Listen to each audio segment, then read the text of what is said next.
Baik teman-teman, kita melanjutkan untuk domain yang keempat tentang aktivitas dan latihan ya. Tujuan pembelajaran pada video ini kita akan sama-sama mengetahui tentang diagnosis keperawatan yang terdapat di domain 4 pada Nanda Internasional 2018-2020.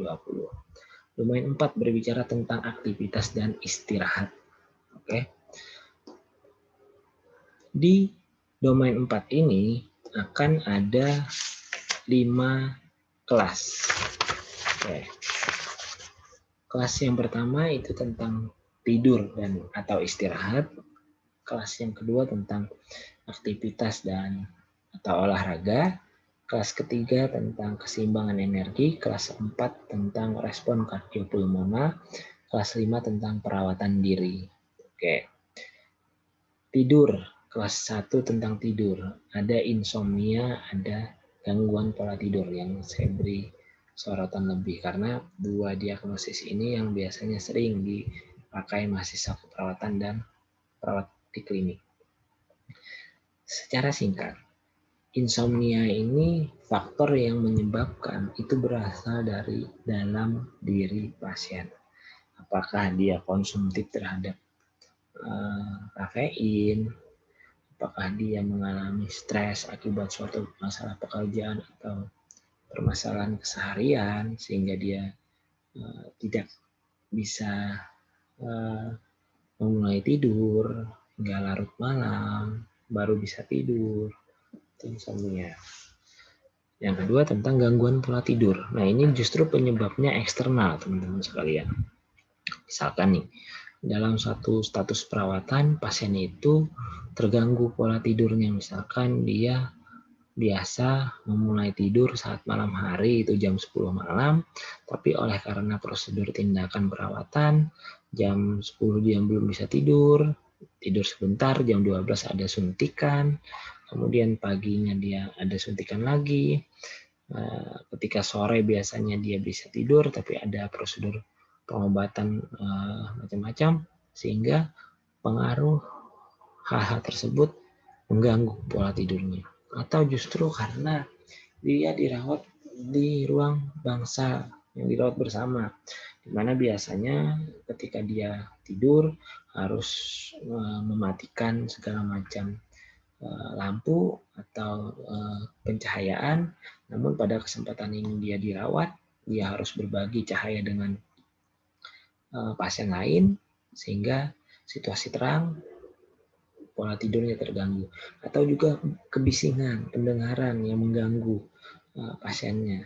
Nah, itu ciri-ciri dari gangguan pola tidur, ya. Yang kedua tentang aktivitas dan olahraga kelas 2. Saya ambilkan contoh di sini tentang hambatan mobilitas fisik.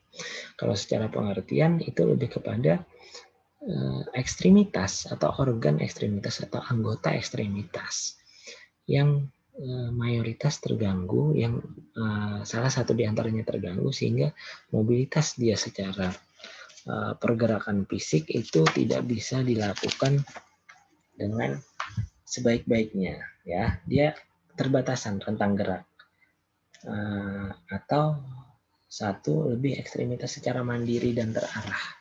Itu secara definisinya.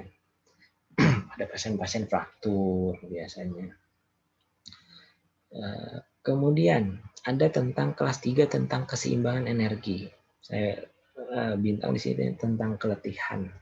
Nah, ini biasanya terjadi pada pasien-pasien yang mengalami penyakit, misalkan nih karena dia anemia.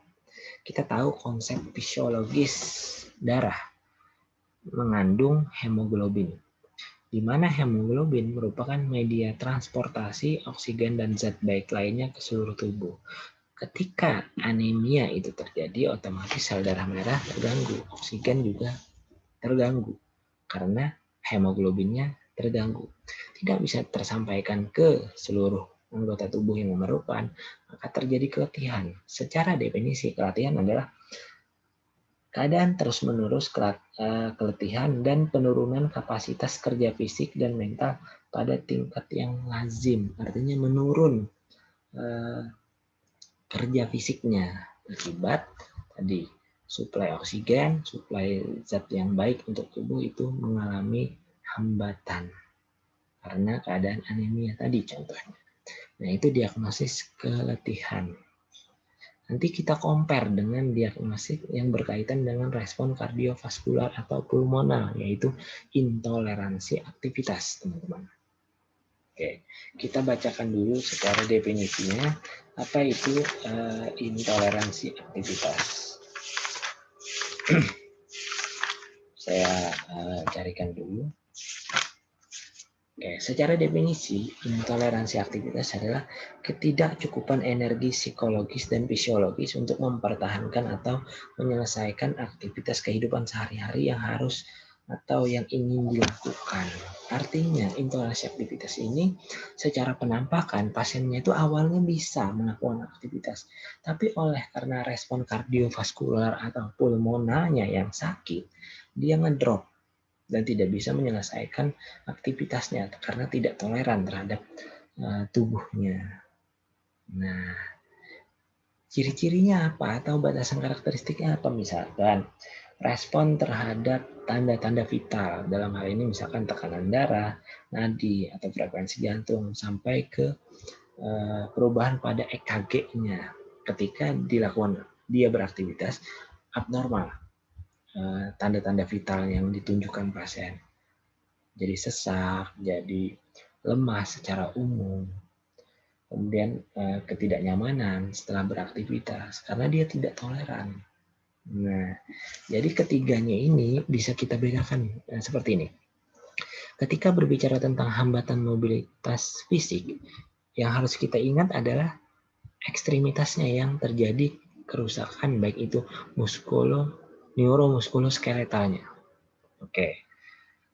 Kalau yang kedua tentang keletihan, itu lebih kepada modalnya untuk bergerak itu nggak bisa karena ketidakcukupan energinya tadi. Energi itu tentang oksigen atau zat yang baik untuk tubuh yang bisa menggerakkan tubuh pasien. Itu keletihan. Nah, yang ketiga tentang intoleransi aktivitas adalah dia ngedrop, tidak mampu mempertahankan aktivitasnya. Misalkan pasien dari bed menuju kamar mandi bisa, tapi balik lagi ke bed dia jatuh. Jatuh dalam artian menurun secara toleransi. Dia payah secara fisik. Nah, itu intoleransi aktivitas. Kita sering agak kebolak-balik tiga diagnostik ini sama-sama di domain 4 tapi berbeda di kelasnya. Karena kelas akan ditentukan apa penyebabnya. Apakah dia karena kardiopulmonalnya di intoleransi aktivitas, apakah dia keseimbangan energi di keletihan, atau justru aktivitas atau olahraga yang terkait dengan hambatan mobilitas fisiknya akibat neuromuskuloskeletalnya yang terganggu. Nah, ini menarik teman-teman untuk kita bisa sama-sama mendetaili satu persatu. Yang kelas 5 atau kelas yang terakhir di domain 4 ini tentang perawatan diri. Di sini dipecah ada tentang hambatan pemulihan rumah, kemudian ada tentang defisit perawatan diri mandi, berpakaian, makan, eliminasi, serta pengabaian diri dan juga kesiapan meningkatkan perawatan diri. Kita ambil contoh tentang defisit perawatan diri mandi. Di sini pasiennya secara objektif misalkan terjadi penurunan kebersihan diri. Kemudian pasien mengungkapkan nggak bisa mandi karena nggak bisa bergerak, nggak bisa mengakses air, nggak bisa mengakses properti untuk mandi karena keterbatasan fisiknya. Nah, itu diagnosis yang mungkin bisa diangkat.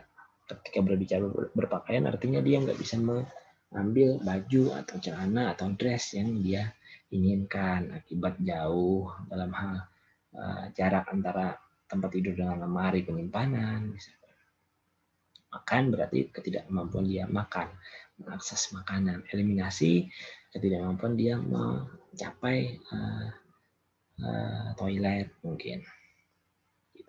Oke teman-teman, itu tadi overview singkat dari domain 4 tentang aktivitas atau istirahat. Mudah-mudahan kita bisa bertemu lagi untuk membahas lebih detail dari domain 4 ini di video berikutnya. Terima kasih, semoga bermanfaat.